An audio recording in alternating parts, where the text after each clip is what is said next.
You ready?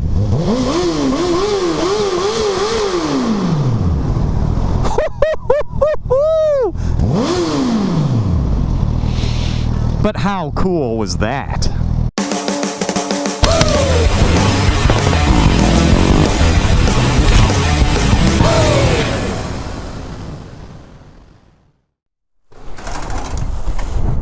The walk to the bike.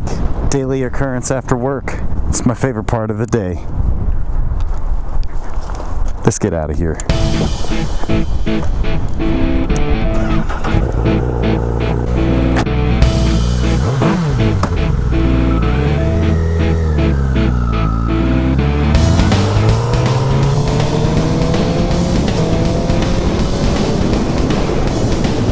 What up, Biscuits?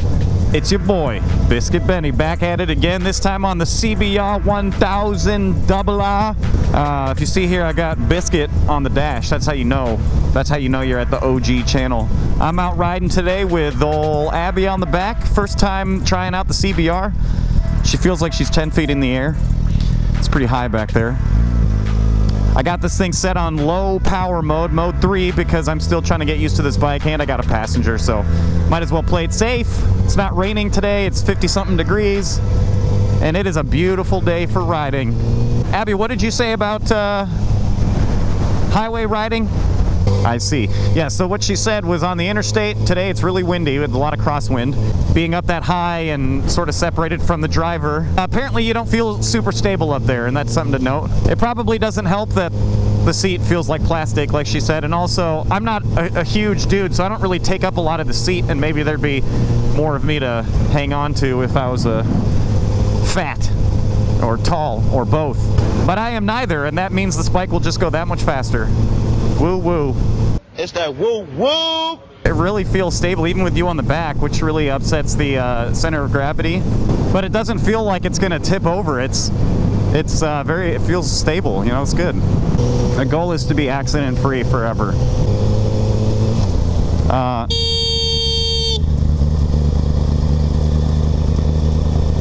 mean, she literally just almost went. You know what I don't understand is if you have this bike, why don't you ride it?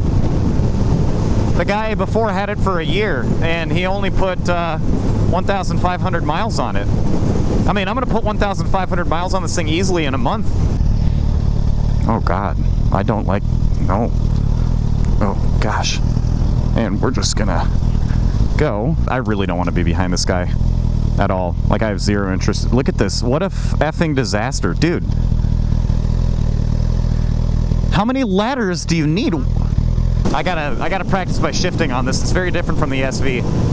I'm used to having to blip the throttle a lot harder for downshifting, but in this bike you can almost just seamlessly shift between gears without having to do anything with your throttle hand. Not quite, but almost. On the SV, it's constant work with your throttle hand to get the RPMs to line up. So, I mean, that's a good thing for this bike if I can master it. Yes, you are a frogger on a tall chair. I wish these mirrors folded out farther. I feel like I'm getting half of my arm is taking up the mirror. I guess you just have to kind of like look like this. Yeah. Hi. Oh, yeah. Oh, he's wearing it like a... Look, he looks like a rabbit or something. What up, dude? These are not very kind. Clench your butthole. Oh, gosh. Okay. Stay. Stay. Steady, steady. Steady, steady.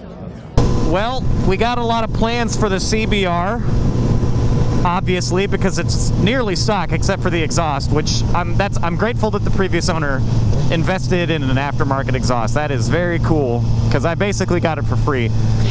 But as you can see, there's a lot of stock stuff on it, and you know, as a sport bike, we don't like to leave anything stock because that's fake and gay.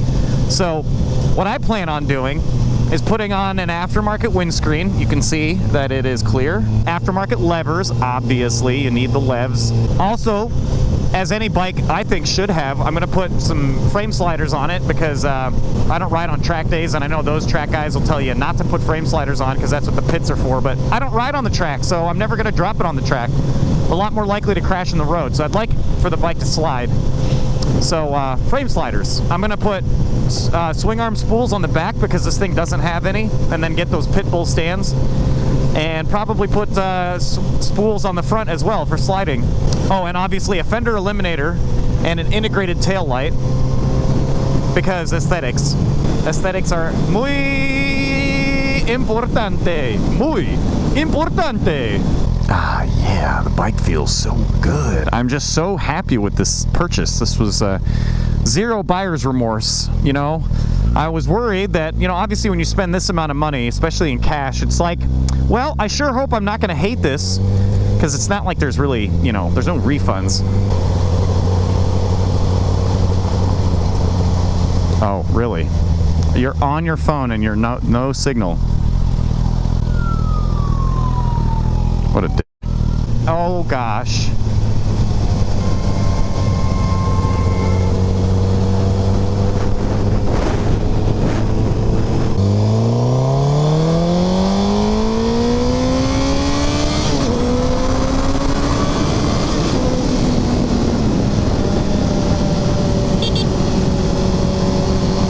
Ready?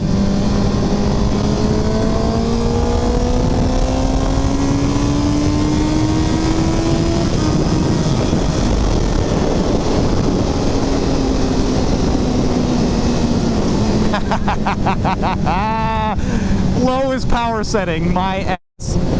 I mean, that was low power mode, still not full throttle. That was probably like 75 or 85% throttle.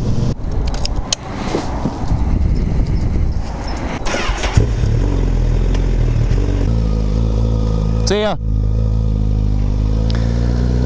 That was Edgar on a 959 Panigale, which is pretty cool. Pretty cool. So shout out to Edgar on the Biscuit Benny channel. That's one thing I really like about the motorcycle community. Everybody's just looking for friends, people to ride with. Most people aren't a-holes, you know? It's just like a little community of people who enjoy the same things, and I do like that about motorcycling. I've always said it's kind of like the scuba diving community. You know, it's like everybody who's into it is into a weird hobby by default, and there's like not that many of them, so we all kind of stick together. Anyway, Biscuits, we gotta head over to Fabio's place. If you remember picking up Fabio's Grom in that one video, we gotta check and see on the Grom, see how the Grom's doing, make sure he's keeping it well fed for the riding season. See how he's doing. Actually, he just wants to see the new bike, so we'll go show it to him. Right, Abby? Right.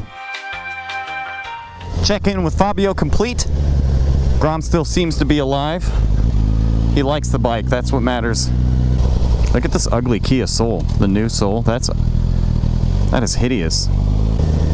Well, Biscuits, if you enjoyed the video, you know what to do. Click the like button.